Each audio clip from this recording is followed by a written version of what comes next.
अभी हम लोग फिफ्थ सेमेस्टर का एक नया सब्जेक्ट स्टार्ट कर रहे हैं, environmental engineering part 1। Environmental engineering part कहने का मतलब अभी फिफ्थ सेमेस्टर में पढ़ना है पार्ट 1। पार्ट 2 है जो आपको अगले सेमेस्टर में पढ़ना है, ठीक है। तो अभी स्टार्ट हो रहा है आपका इन्वायरमेंटल इंजीनियरिंग, ठीक है। Environmental engineering part 1, engineering part 1, ये आपका पार्ट 1 स्टार्ट हो रहा है अभी। फिर पार्ट 2 हम लोग देखेंगे नेक्स्ट मतलब सेमेस्टर में, ठीक है। और अभी जो पढ़ेंगे हम लोग मॉड्यूल वाइज ना पढ़ करके लेक्चर वाइज पढ़ने वाले। लेक्चर वाइज कहने का मतलब जैसे आपके जो यूनिवर्सिटी है BU बिहार इंजीनियरिंग यूनिवर्सिटी, और तो यहाँ पे आपको मॉड्यूल वाइज करके दिया होगा, ठीक है, कि मॉड्यूल 1 में ये है, मॉड्यूल 2 में ये है, मॉड्यूल 3 में। तो हम सभी मॉड्यूल को मिला करके यहाँ पे मॉड्यूल वाइज ना बनाकर यहाँ पे लेक्चर वाइज बना दिए, ठीक है, कि जितने भी टॉपिक अगर जितने भी लेक्चर यहाँ पे बताए जाएंगे पढ़ाए जाएंगे अगर कंप्लीट कर लीजिएगा तो टोटल मॉड्यूल कंप्लीट हो जाएगा, ठीक है। मॉड्यूल वाइज में एक प्रॉब्लम आता था कि कुछ चीज़ें इस मॉड्यूल में ना पढ़कर अगला मॉड्यूल में, अगला से ना तो पीछे मॉड्यूल है, ठीक है। तो वहाँ पे कन्फ्यूजन क्रिएट हो जाता था, लोगों को समझने में थोड़ा सा प्रॉब्लम हो जाता था कि जैसे हम ही बोलते थे मॉड्यूल 1 पढ़ा रहे हैं तो बोलते थे इसको मॉड्यूल 2 में देखना है या मॉड्यूल 3 में मिलेगा पढ़ने को। तो इसलिए हम लोग टॉपिक वाइज पढ़ रहे हैं, उसको हम लोग लेक्चर वाइज बना दिए। लेक्चर देख लीजिएगा टोटल कंप्लीट हो जाएगा, और लेक्चर के आगे कौन सा टॉपिक पढ़ाया जा रहा है थंबनेल में ऊपर लिखा भी रहेगा, तो इसलिए कोई प्रॉब्लम होने वाली नहीं है, ठीक है। लेक्चर 1 में कौन कौन सा टॉपिक डिस्कस किया गया वो थंबनेल में दिख जाएगा। आज फर्स्ट क्लास था इसलिए 2 मिनट आपको बता दी कि कैसे आपको पढ़ा जाएगा, ठीक है। अब चलिए हम लोग स्टार्ट करते हैं। अब ये यहाँ पे कुछ कॉन्स्टिट्यूशन की बात लिख दी है क्योंकि कंपटीशन लेवल पे पूछा जाता है, ठीक है। तो ये आपको इंपॉर्टेंट नहीं है लेकिन फिर भी इसको हम समझा देते हैं, थोड़ा सा इंपॉर्टेंट आपके सेमेस्टर के लिए यहाँ से स्टार्ट होता है, ठीक है। तो सबसे पहले ये जो पूछा जाएगा कि duty to protect improve natural environment है, जो कौन सा आर्टिकल में है, तो आर्टिकल 51A में है, ठीक है। अगर पूछेंगे कौन सा पार्ट में है तो पार्ट 4A में है। तो इस तरह से आपसे क्वेश्चन पूछा जाता है, तो ये कंपटीशन लेवल का। तो एक बार देख लीजिएगा, ठीक है। यहाँ से हम लोग का सिलेबस से कोई मतलब नहीं, सिलेबस यहाँ से स्टार्ट होगा। Introduction to water supply engineering, लेकिन फिर भी थोड़ा सा एक्ट और रेगुलेशन देख लेते हैं कि क्या है, ठीक है। जैसे different acts and regulation were made, ठीक है। The water prevention and control pollution, water का प्रिवेंशन और कंट्रोल पोल्यूशन है जो किस एक्ट के तहत कब एस्टेब्लिश है, तो 1974 में। Water prevention control of pollution cess act 1977 में, ठीक है।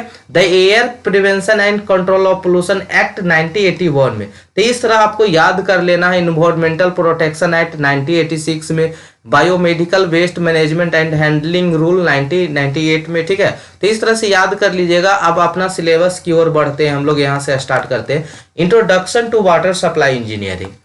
आप देखते होंगे कि आपके घरों में पानी आती है पाइपलाइन द्वारा, ठीक है। अगर इस एरिया में है, बिहार के एरिया में तो उतना नहीं आता है। अब तो जो मुख्यमंत्री 7 निश्चय योजना जो है, 7 निश्चय योजना, उसके अंतर्गत अब गांव-गांव में भी ये पाइपलाइन द्वारा वाटर जा रहा होगा।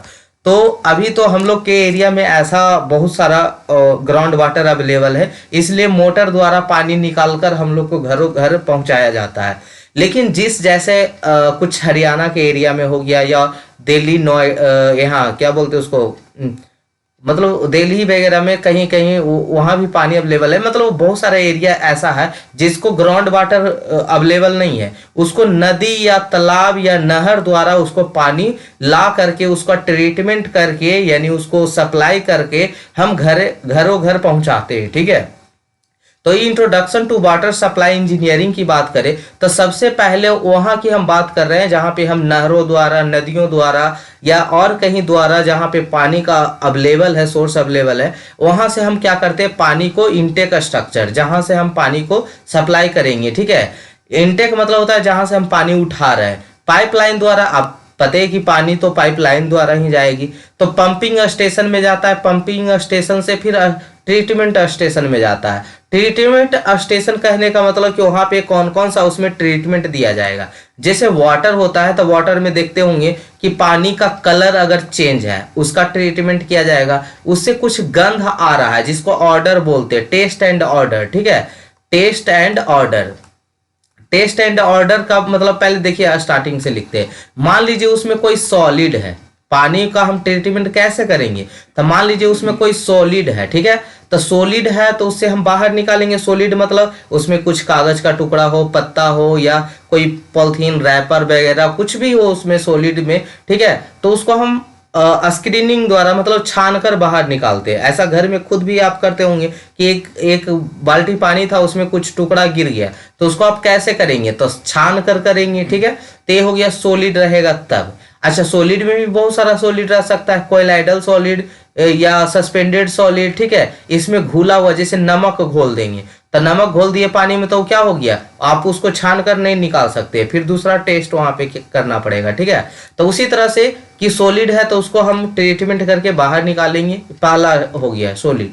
अगर उसमें कलर चेंज है, तो कलर चेंज है तो उसका ट्रीटमेंट कैसे करेंगे, या कितना कलर चेंज रहेगा तो हम पानी को पी सकते हैं, ठीक है। कुछ क्राइटेरिया होता है कि इतना पानी तक, जैसे पीएच मान 7 होता है, तो 7 से थोड़ा बहुत ज्यादा नीचे कम तक होता है तो हम पानी को पी सकते हैं, उससे ज्यादा और कम हो जाएगा तो हमको नहीं पीना चाहिए, है ना।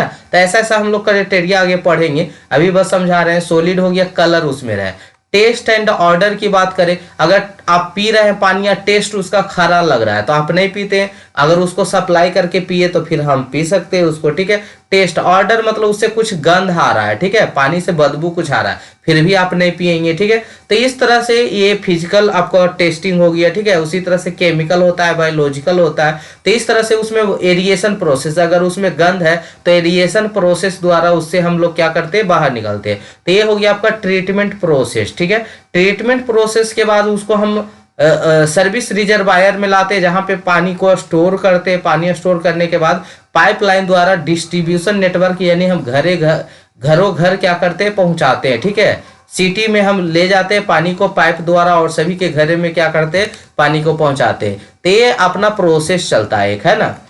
तो सबसे पहले बात आता है कि रॉ वाटर क्या है। तो जो भी पानी आप उठा रहे हैं, कहीं से भी उठा रहे हैं, ठीक है, तो वही आपका क्या है, रॉ वाटर। मतलब उसमें कोई भी ट्रीटमेंट ना किया गया हो, तब उसे हमको क्या कहते हैं, रॉ वाटर कहते हैं। तो any water that is not subjected to any artificial treatment by human is referred as raw water. अगर वैसा पानी जिसमें कोई भी ट्रीटमेंट आर्टिफिशियल तरीके से नहीं किया गया, जैसा कि अभी हम बता रहे थे कि टेस्ट ऑर्डर और इसका क्या बोलते हैं, सस्पेंडेड सॉलिड, या ये फिजिकल टेस्टिंग, केमिकल, बायोलॉजिकल, किसी भी तरह से कोई भी टेस्टिंग नहीं किया गया, तो उसको हम लोग क्या बोलते हैं, रॉ वाटर बोलते हैं। Except the natural treatment, natural treatment की बात यहाँ पे नहीं हो रहा है, ठीक है। नेचुरल ट्रीटमेंट में जैसे पानी छन कर गया होगा जमीन का नीचे, और या कुछ भी प्रोसेस, तो नेचुरल का छोड़कर उसमें आर्टिफिशियल ना हो, तब उसे हम रॉ वाटर कहते हैं। अब आते हैं water supply engineering, that is called out by soil strata. हम लोग पढ़ते हैं नेचुरल तरीका क्या है वाटर सप्लाई, मतलब वाटर को शुद्ध करने का। हम लोग मोटर से जो पानी निकलता है उसको हम डायरेक्टली पी लेते हैं, क्यों, क्योंकि वो जो सॉइल में इतना लेयर है कि वो पानी ऑटोमेटिकली क्या हो जाता है, क्लीन हो जाता है, ठीक है। तो नेचुरल प्रोसेस था, तो वही है, इसकी बात छोड़िए। अब चैप्टर आते हैं क्वालिटी ऑफ वाटर, कैसा क्वालिटी होना चाहिए पानी पीने के लिए, ठीक है। पानी को हमको यूज करने के लिए, कंजम्पशन करने के लिए कैसा क्वालिटी होना चाहिए, तो be divided quality of water in 3 categories, 3 categories में डिवाइड है। फिजिकल वाटर क्वालिटी पैरामीटर, पहला तो हम चेक करेंगे फिजिकल वाटर क्वालिटी पैरामीटर, दूसरा केमिकल वाटर क्वालिटी पैरामीटर, तीसरा बायोलॉजिकल वाटर क्वालिटी पैरामीटर। अगर ये तीनों के तीनों पैरामीटर आपके सही हैं तब आप वाटर को यूज कर सकते हैं, ठीक है। तो it is the quality of water that can be field sense by our physical senses. आप अपने ज्ञान इंद्रियों के द्वारा जो पानी को आप महसूस कर सकते हैं, मतलब आइडेंटिफाई कर पाते हैं, तब उसको हम लोग फिजिकल वाटर क्वालिटी पैरामीटर कहते हैं। जैसे सस्पेंडेड सॉलिड है, अगर उसमें कुछ गिरा हुआ है तो आप देखकर बता देंगे कि इसमें पानी में कुछ गिरा हुआ है, हम इस पानी को नहीं पी सकते, आप दोबारा लेकर आओ, ठीक है। तो ये आपका फिजिकल सेंस द्वारा ही तो आप पता किए। कलर, आप देख रहे हैं पानी का कलर हरा है, आप पानी को पीना चाहेंगे नहीं, क्यों, क्योंकि वो आपको फिजिकल सेंस आपको गवाह नहीं देगा कि आप उस पानी को पिए, ठीक है, मतलब आप पी नहीं सकते, ठीक है। टेस्ट अगर खारा लग रहा है फिर भी आप नहीं पीते, क्योंकि पानी का एक खारा है, नहीं पिएंगे, दूसरा पानी लाओ। जो पीने में कैसा हो, सही लगे, ठीक है। ऑर्डर उसका गंध आ रहा है, पानी से गंध आ रहा है, पीना पसंद करेंगे, नहीं पसंद करेंगे, क्यों? क्योंकि उससे पानी से गंध आ रहा है। टेम्परेचर, अगर पानी गर्म लग रहा है तो नहीं पीते, ठंडा फ्रिज में डालकर पीते, या ज्यादा ठंडा रहता है ठंडा के दिन में तो उसको आप गर्म करके पीते हैं, ठीक है। तो यानी आपको टेम्परेचर को भी ध्यान में रखना है। ये हो गया आपका फिजिकल, जो हम खुद से पता कर लेते हैं। लेकिन जो चीज आप फिजिकल पैरामीटर से आप चेक नहीं कर पाते, तब उसमें केमिकल अप्लाई करना पड़ता है, मतलब कुछ टेस्टिंग करना पड़ता है। It is the quality of water that can not be sensed by our senses. हम अपने सेंसेस से अगर हम नहीं पता कर पाते हैं, यानी अपने हम खुद नहीं महसूस कर पाते हैं कि पानी सही है या गलत है, तब उसे हम केमिकल, उसमें कुछ टेस्टिंग करना पड़ता है, केमिकल टेस्टिंग। जैसे डिजॉल्व सॉलिड हो, पीएच वैल्यू आप बता सकते हैं कि पानी का पीएच वैल्यू कितना है? नहीं बता सकते। गर्म ठंडा बता देंगे, गंध आ रहा है, टेस्ट कैसा है, कलर कैसा है, उसमें सॉलिड है कि नहीं है, ये चीज बता देंगे। लेकिन पीएच का वैल्यू, उसमें कुछ घुला हुआ है, जैसे हम नमक घोल देंगे, ठीक है, तो आप बिना पिए बता सकते हैं? पिएगा तो आपको पता चलेगा नमकीन है, लेकिन बिना पिए बता सकते हैं कि उसमें नमक घोला हुआ था? नहीं, क्योंकि वो घुल गया। चीनी घोल दीजिए, देख के बताइए तो चीनी घुला हुआ है, तो नहीं पता चलता है। तो डिजॉल्व सॉलिड, पीएच वैल्यू आप नहीं बता सकते कि किसी भी पानी का कितना, उसके लिए टेस्टिंग करना पड़ेगा। अल्कलिनिटी कितना है, हार्डनेस कितना है। हार्डनेस का मतलब जब पानी आप कपड़ा उपड़ा धोते, सॉरी, कपड़ा उपड़ा धोते हैं तो साबुन का झाग अगर ज्यादा नहीं बनता है तो, या दाल नहीं पकता है तो बोलते हैं पानी हार्ड है, पीने में खरा लगता है। Nitrogen, chloride, fluoride, metal, gas, ये सब है कि नहीं है, ये टेस्ट के द्वारा ही पता चलेगा, आप खुद से नहीं बता सकते, है ना। बायोलॉजिकल वाटर क्वालिटी पैरामीटर, जब ये सब आ जाता है तो उसमें कुछ माइक्रो ऑर्गेनिज्म, जैसे मान लीजिए कुछ कीटाणु वगैरह तो नहीं है, ठीक है। उसके लिए हम लोग biological water quality parameter check करते हैं। It is the quality of water that is associated with the presence of microorganism and required a special method to the detect them, जैसे बैक्टीरिया, वायरसेस, etc, ठीक है। तो अपने पास 3 गो पढ़ना है यहाँ पे, ठीक है। क्वालिटी ऑफ पैरामीटर में हमें 3 पढ़ना है। पहला फिजिकल वाटर क्वालिटी पैरामीटर पढ़ना है, दूसरा केमिकल वाटर क्वालिटी पैरामीटर पढ़ना है, तीसरा बायोलॉजिकल वाटर क्वालिटी पैरामीटर पढ़ना है। एक चीज और हम बता देते हैं, आप अगर अपने कॉलेज में पढ़ रहे होंगे तो बैकग्राउंड आपको ना पढ़ाकर डायरेक्ट आपको टेस्ट वगैरह ये सब डायरेक्ट स्टार्ट कर दिए होंगे। ये सब अगर पढ़ लीजिएगा तब हम स्टार्ट करेंगे, देखिए ज़्यादा समझ में आएगा, ठीक है। हम कोई भी चीज़ पढ़ाते हैं, अगर आप देखते होंगे शुरू से ही पढ़ते आ रहे होंगे, आज अब तो 5th सेमेस्टर में पहुंच गए, देखते होंगे कि जब तक हम बैकग्राउंड नहीं लेकर आते तब तक आगे डिस्कस नहीं करते हैं। क्योंकि हमको पता है कि जो चीज़, देखिए जैसे हम समझे थे ना, सबसे अच्छा यही चीज़ आता है कि हम जिस टाइम आपके जैसा कभी पढ़े थे तो हमको क्या दिक्कत हुआ था, कहाँ से नई चीज समझ में आ रहा था, कहाँ पढ़े तब चीज समझ में आना स्टार्ट हुआ, उसी चीज को आप लोग पर भी अप्लाई करते हैं। हम अपने सोचते हैं कि आप हैं वहां पे, ठीक है, और हमको जैसे समझ में आया था वैसे ही आपको समझाने की कोशिश करते हैं, इसलिए थोड़ा सा अच्छा लगता है पढ़ने में, ठीक है। आपको आपके तरह आपको लगता है कि आपको जैसा चाहिए वैसा मिल रहा है। तो यहाँ से सॉलिड, अब देखिए सॉलिड की बात आया था, है ना, कि पानी में सॉलिड तो हो सकता है, सस्पेंडेड सॉलिड हो या डिजॉल्व सॉलिड हो या कोलाइडल सॉलिड हो, ऐसा हो सकता है। सस्पेंडेड सॉलिड, समझ रहे हैं बात को, ठीक है। तो अरे सस्पेंडेड सॉलिड क्या हो गया कि मान लीजिए कागज का टुकड़ा डाल दिए, लकड़ी का टुकड़ा डाल दिए, कोई भी पॉलिथीन का टुकड़ा डाल दिए, सस्पेंडेड सॉलिड हो गया। कोलाइडल सॉलिड देखते हैं कुछ कुछ छोटा छोटा तो है, बहुत छोटा छोटा उसमें डाला हुआ है, ठीक है। सॉरी थोड़ा सा कोलाइडल सॉलिड, मच्छर बहुत परेशान कर रहा है। कोलाइडल सॉलिड, उसके बाद आते हैं तीसरा डिजॉल्व सॉलिड, ठीक है। सस्पेंडेड सॉलिड कब हम कहेंगे, जब उसका जो रेंज होगा, वो साइज ऑफ रेंज होगा 1 माइक्रोमीटर टू सेंटीमीटर रहे, ठीक है, तब उसको हम सस्पेंडेड सॉलिड कहेंगे। कोलाइडल सॉलिड कब कहेंगे, मतलब छोटा छोटा टुकड़ा उसमें 1 नैनोमीटर टू 1 माइक्रोमीटर हो, तब उसको हम लोग कोलाइडल सॉलिड कहते हैं। और डिजॉल्व सॉलिड कब कहते हैं, जिसमें उसमें आयंस के फॉर्म में प्रेजेंट हो, जैसे नमक घोल दे, चीनी घोल दे, ये सब, ठीक है। तो NCl60 आयन ब्रेक, ठीक है, मतलब ये डिजॉल्व सॉलिड है जिसका कोई साइज नहीं, उसमें घुल जाए अंदर, ठीक है। यानी सस्पेंडेड सॉलिड बड़ा बड़ा पार्टिकल हो गया, कोलाइडल सॉलिड एकदम छोटा छोटा पार्टिकल हो गया, डिजॉल्व सॉलिड जो पूरा का पूरा उसमें घुल जाए। तो तीन तरह के सॉलिड आपके वाटर में मौजूद हो सकते हैं। तो सस्पेंडेड सॉलिड को हम फिजिकल, देखिए बात समझिएगा अब, physical water quality parameter, chemical water quality parameter, biological water quality parameter. Physical water quality parameter में हम किसको करेंगे? सस्पेंडेड सॉलिड को पढ़ेंगे, है ना। इसी को ना हम बड़ा बड़ा पार्टिकल, उसी को ना हम देख के अपने सेंस से बता सकते हैं।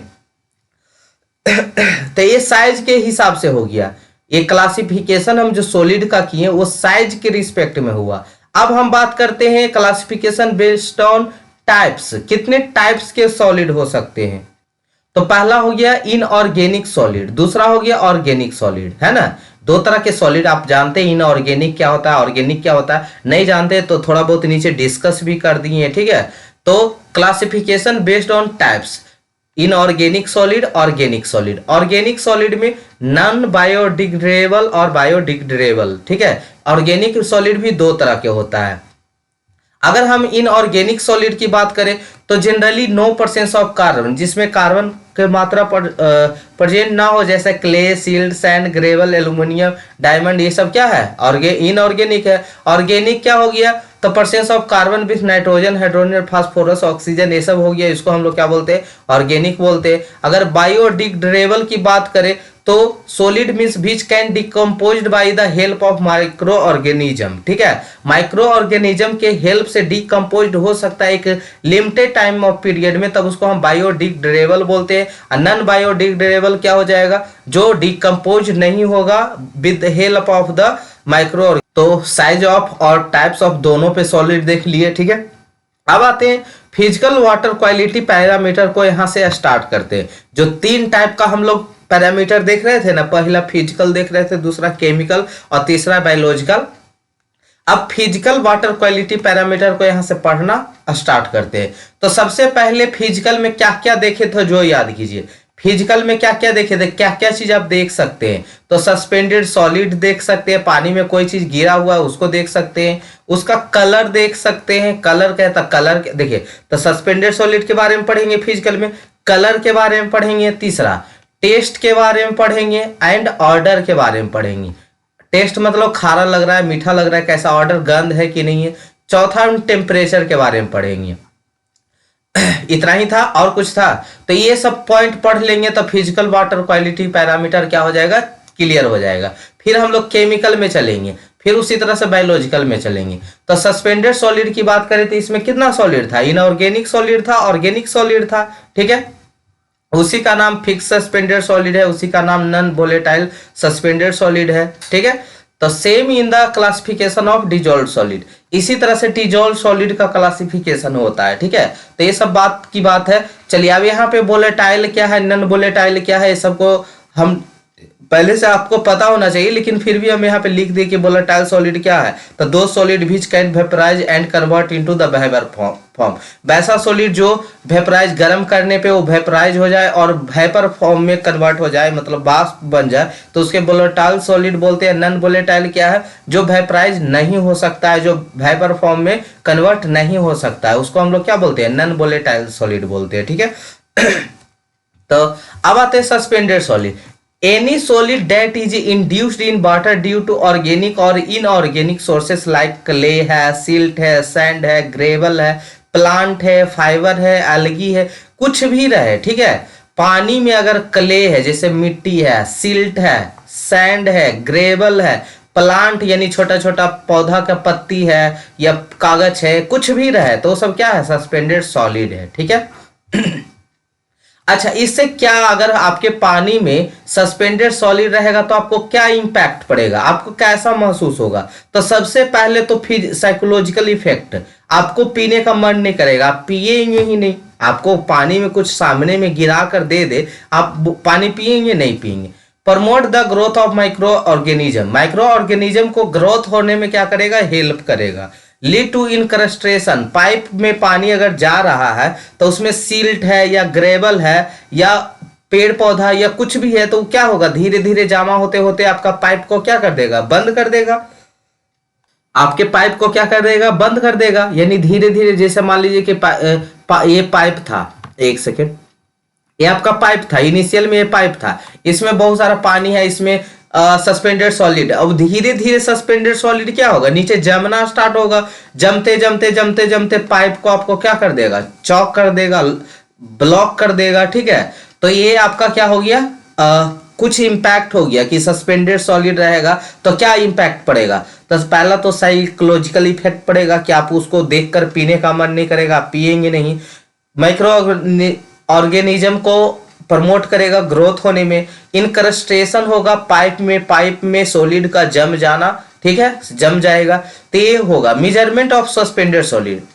अब उसको हम कैसे मेजर करेंगे, कोई भी चीज को मापने के लिए कितना है उसमें सस्पेंडेड सॉलिड नहीं है, उसको मापने के लिए कुछ तो मेथड का यूज, कुछ तो इंस्ट्रूमेंट, कुछ इक्विपमेंट का यूज करते हैं ना।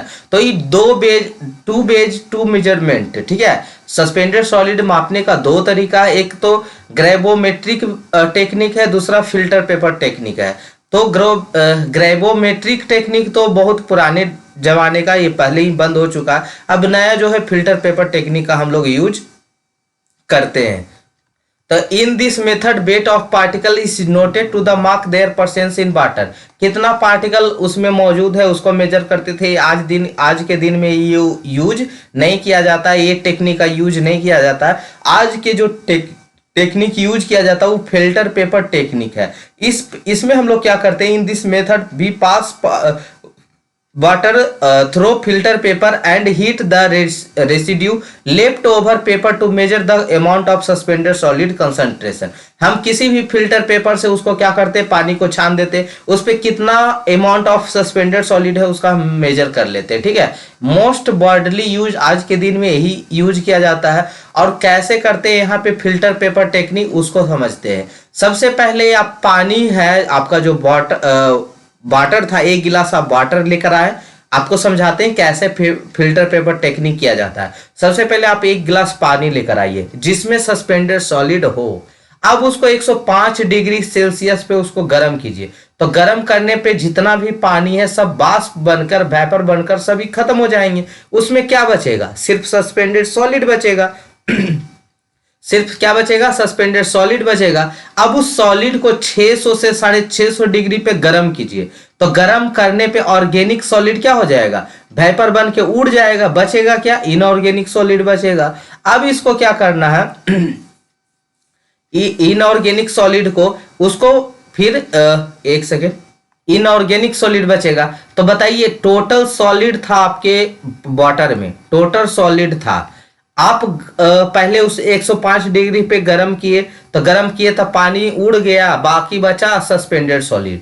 सस्पेंडेड सॉलिड को अगर आप 600 से 650 डिग्री पे गर्म करते हैं तो उससे ऑर्गेनिक खत्म हो जाएगा, मतलब वाष्प बनकर खत्म हो जाएगा। बचेगा क्या, इनऑर्गेनिक सस्पेंडेड सॉलिड। तो टोटल सॉलिड आपको मालूम है, जब पानी गर्म किए थे 105 डिग्री सेल्सियस पे, ध्यान से देखिएगा, पहले पानी 105 डिग्री पर गर्म किए, तो उसके बाद जो बचा टोटल सॉलिड बचा, उसको 600 से 650 डिग्री पे क्या करेंगे, गरम करेंगे। गरम करने के बाद क्या बचेगा, इनऑर्गेनिक सॉलिड बचेगा। तो टोटल सॉलिड तो बचा था 105 डिग्री गरम किए थे, वही से उसी टाइम बचा था टोटल सॉलिड। जब इसको हम 600 से 650 डिग्री पे गरम किए तो आपके पास बचा इनऑर्गेनिक सॉलिड। यानी अगर हम टोटल सॉलिड में से जो इनऑर्गेनिक सॉलिड बचा उसको अगर हम माइनस कर दे तो आपके पास क्या निकल जाएगा, ऑर्गेनिक सॉलिड निकल जाएगा। तो बस सब चीज तो निकल गया, इनऑर्गेनिक बचा ही था। टोटल सॉलिड मालूम है, उससे इनऑर्गेनिक सॉलिड घटा देंगे तो ऑर्गेनिक सॉलिड निकल जाएगा। यही तो हमको निकालना था, तो ये तीनों के तीनों निकल जाएंगे, ठीक है। यही डिजॉल्व सॉलिड में भी होता है। डिजॉल्व सॉलिड को पहले 105 डिग्री पे गर्म कीजिए, फिर उसको 600 से 650 डिग्री पे गर्म कीजिए, तो इनऑर्गेनिक डिजॉल्व सॉलिड बच जाएगा, ठीक है। यहाँ पे रेड पेन से किया हुआ होगा वो डिजॉल्व सॉलिड के लिए है, और ऊपर ब्लू पेन है जो आपको सस्पेंडेड सॉलिड के लिए है, ठीक है। तो कोई एक जान लेंगे, दोनों सेम ही तरीके से होता है। तो अगर आपको ऑर्गेनिक सॉलिड निकालना है, ऑर्गेनिक सस्पेंडेड सॉलिड निकालना है, तो टोटल सस्पेंडेड सॉलिड में से इनऑर्गेनिक सस्पेंडेड सॉलिड घटा देंगे, है ना। सिंपल सा कोई पूछे कि इनऑर्गेनिक सस्पेंडेड सॉलिड कैसे निकालते हैं, तो बोलिएगा एक गिलास पानी लेते हैं, उसको 105 डिग्री पे गर्म करते हैं, गर्म करने के बाद यहाँ पे सिर्फ सॉलिड बच जाता है जिसको हम सस्पेंडेड सॉलिड बोलते हैं। इसको 600 से 650 डिग्री पे गर्म करते हैं तो आपको इनऑर्गेनिक सॉलिड मिल जाता है।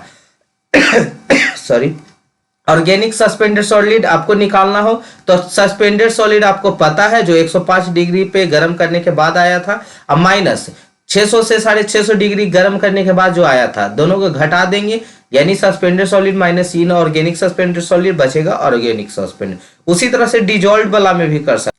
डिजॉल्व्ड वाला में क्या हो गया, ऑर्गेनिक डिजॉल्व सॉलिड उस निकालना है तो dissolve solid minus inorganic dissolve solid, दोनों का प्रक्रिया सेम ही है, खाली नाम अलग अलग है, ठीक है।